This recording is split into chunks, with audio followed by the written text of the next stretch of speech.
You are late, Agent. 3 minutes and 14 seconds. In my world, that's the difference between a clean getaway and a life sentence. But for you, I imagine it was just a long elevator ride and a lukewarm coffee. You've changed your perfume, Agent. It's bolder, more certain, a far cry from the floral hesitancy you wore at the academy. And here it is. The nightglass file. You look tired.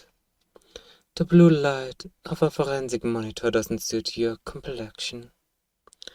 You should sleep more, for I suspect this particular monster's keeping you awake. Let's see what the Bureau's finest minds have gathered. Age 30 to 40. White male. History of animal cruelty. Lives in a basement. Likely unemployed. It's a textbook profile, Agent. Truly. It's also completely, catastrophically wrong. You're looking for a ghost in a gutter, but look at the way he positioned the victim's hands in the crime scene photo. Do you see the tension in the attendants? That isn't the work of a man who hates his subjects. It's the work of a man who worships them. He isn't an employed agent. He's a craftsman. Someone who understands precision. Someone who knows that if you cut a fraction of a millimeter too deep, the whole clock stops ticking. He doesn't hide in a basement. He's likely sitting in a front row seat at a symphony, mourning the fact that the violins are slightly out of tune. How do I know? Because 20 years ago, in a very humid cellar in Marseille, I shared a bottle of Bordeaux with the man who taught him. A man who believed that murder wasn't a crime. It was a preservation of a moment. The Bureau wants me to be put in a cage and for someone to forget the key about you. You're different. I saw it in the way you held your breath when you walked in. You aren't afraid of me. You're afraid that I'm the only one who can see what you see. I'll give you his name. I'll give you his address.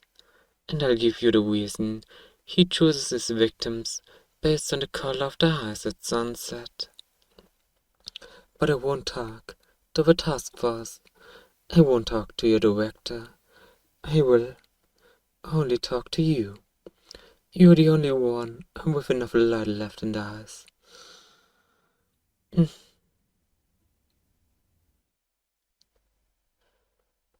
Is to recognize this kind of darkness. Do we have an agreement, Agent? Or should I go back to my cell and let you keep chasing a ghost that doesn't exist? Good. Now be a dear and tell your colleagues I would like a real fountain pen. This plastic one is an insult to the art of signatures. Wait. These margins. These aren't the standard forensic shorthand. These are your notes, aren't they, Agent? Scrawled in the middle of the night, judging by the slight where my Indias. You've noted the reflection in the window in the background of the crime scene. Everyone else was looking at the blood on the floor. But you were looking at what the killer would have seen while he worked. You were looking for a shadow. That's a very specific kind of intuition.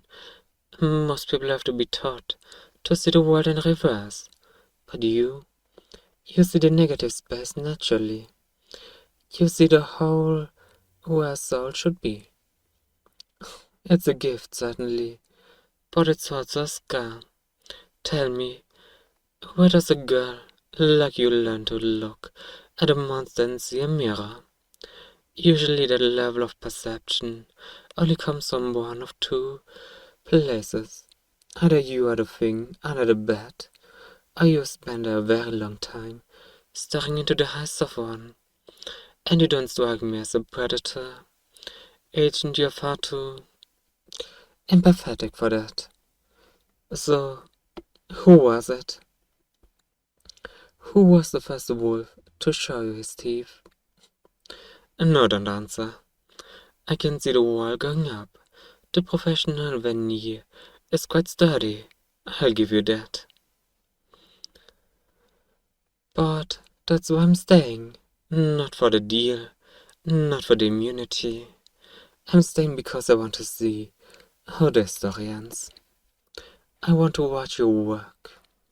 I want to see what happens when your unique way of thinking finally catches up to a man who thinks exactly like you do. I'll help you find him, but in exchange, I get to watch you tick. Consider it a study in Shadanum. Anatomy. Now let's turn to page 12. You missed a smudge of grease on the victim's collar, and I believe I know exactly where it came from. Look at the way it resists the fibers of the silk. It's a synthetic escapement of oil, used almost exclusively vintage clockwork, specifically for the pellets of a mechanical clock. You know, Agent, the Bureau laws are full file. They love DNA markers, cell tower pings, and ballistics. They've given me 100 pages of what is mandated, but they haven't told me a single thing about who he is. It's the absence that tells the story. Look at the timeline. There's a 3-hour gap between the abduction and the artistry. Your team assumes he was transporting the victim. I know he was sitting with her, talking, perhaps even reading to her. There's no sign of a struggle in the secondary location. No broken fingernails, no defensive bruising. Your profile says chemically restrained. I say seduced. He didn't break her will. He invited her into his world. He has a voice like silk and a heart like a graveyard. And here, the most delicious absence of all. No signature. No tada. Moment for the evening news. Your colleagues think he's shy. No, he isn't shy. He's private. This isn't a performance for the world, Agent. This is a private conversation between him and his God. Our architect isn't just killing these women, Agent. He's timing them. He's integrating them into a larger mechanism that's much. It wasn't from a struggle. It's a transfer from his fingertip, a final adjustment to his masterpiece before the pendulum swung. And yet, you saw it.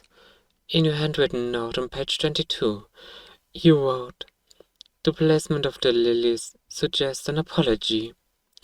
That's the most brilliant thing in this entire folder. It's also the most dangerous. To see an apology in a crime scene requires a certain familiarity with guilt, or perhaps a familiarity with being the one who receives the apology after the blow has landed. Your mind doesn't just process that, Agent. It feels the residue of the killer's intent. That's why you're drowning in this case. You're the only one who can hear him screaming.